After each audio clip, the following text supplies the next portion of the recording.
Growing up, I was definitely a fan of USC. To me, this is the heart of LA. My biggest memory was probably seeing like my cousin Darnell Lacey when he first came here and played at USC, and watching him play and being able to see him play on TV. That was huge for me, that, you know, knowing one day maybe that dream could come true for me also. Well, I'm from South Central, Crenshaw District, Leimert Park, about a couple miles away from the Coliseum. That's where I grew up. I mean, still right now, this day, that's where my parents live.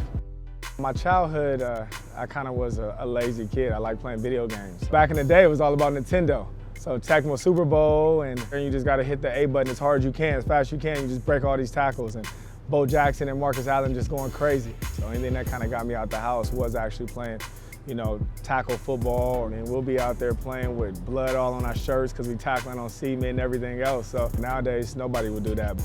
My goal at that time was just, how can I get to the NFL? I mean, I just wanted to play pretty much. I wasn't thinking about coaching no one, or I thought I could play till I was 100 years old. So all I cared about was just playing. You know, my sophomore year, we had a really good team. Then all of a sudden, my junior year, like, we were terrible, right? So everybody almost wanted to transfer out and everything else. Next thing you know, my senior year, we had a new coaching staff, and the team was completely different again. And so, I mean, that's like the biggest memory, I guess, that sticks with me still to this day, that the right coaches at the right time could pretty much change the whole culture and environment. You know, when I started coaching, I was coaching during college, and I was the strength coach, I was a DV coach, I was the film watcher coach, and I was doing it for pretty much no money, just because I loved doing it. And as the season progressed and went on, you start seeing some of these guys you coach, and they're going on to, Division I universities, and they're the first ones in their family, or, to pretty much go to college. So you start realizing how much of an impact you're making, and these guys are getting a second chance at life. And once I started doing that and I started seeing that, it made me realize I like helping people a lot more than I just liked helping myself. And that's when I started trying to, figure out coaching, and seeing if coaching was my true calling. Let's start with the news of the week, of course, with USC and the firing of Clay Helton. Donte Williams takes over as the interim coach. To grow up right here and now be the head coach is, just a testament to dreams to reality. I used to grow up and just wanted to come and watch practice, and I never could. So to be actually the person here leading practice, I mean, it's a joy come true. Donte Williams making his debut as head coach. How about USC? 45 straight unanswered points to come back in Donte Williams' debut. The person that deserves this the most, and that's Coach Donte. Yeah!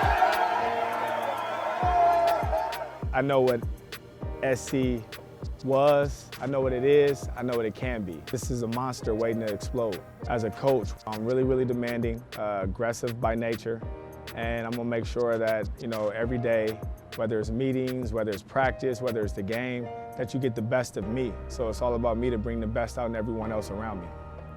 I think it is major to be the first African-American head coach at USC, and it's major for me, but I think it's even more major for people around me and for a lot of young coaches that are growing up, to see that, once again, like, dreams can become a reality. If you put the hard work in and you do everything the right way, that whatever your goals and aspirations that you may have can also come true. I wish I could take a time to reflect back on the journey and everything that's going on, but if I could sum it in one word, how this experience has been, I'll say amazing. And, just the way to see the team come together, to see the staff come together, to see the city behind us.